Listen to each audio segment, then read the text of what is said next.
गेले होते, त्याच्याकडे मी काही बघायची गरजच नाही।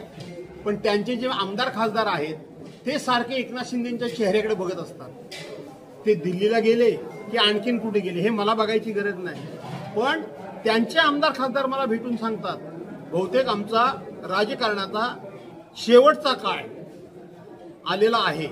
आता बहुतेक आमच्या घटिका, मी घटका म्हणत नाहीये, घटिका भरत आलेले आहेत असं एकनाथ शिंदेचे आमदार खासदार आमची मैत्री असल्यामुळे खासगीत मला सांगतात। खरं आहे,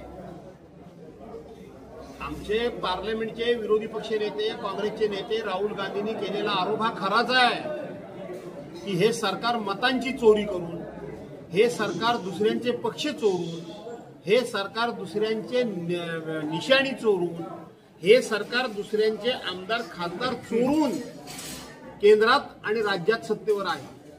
हे सरकार केंद्रातलं आणि राज्यातलं सुद्धा जनाधार मिळवून नाही, लोकांचं प्रेम मिळवून नाही, लोकांचा विश्वास कमवून नाही, चांगले विचार लोकांच्या समोर लोकांची मनं जिंकून नाही, विकासाची कामं करून लोकांना आकर्षित करून नाही, तर सगळ्या अर्थाने चोऱ्या करूनच हे सरकार सत्तेवर आलंय।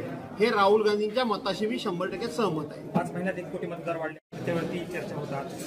पालकमंत्री विविध ठिकाणी बोलताना दिसतात, मात्र मंथाचे दौरे होतात, या दौऱ्यामध्ये ती पाणी होत नाही। हा हे संपूर्ण सरकार आहे ना, हे दिव्यांग आहे, मूक आहे, बहिर आहे, आंधळ आहे।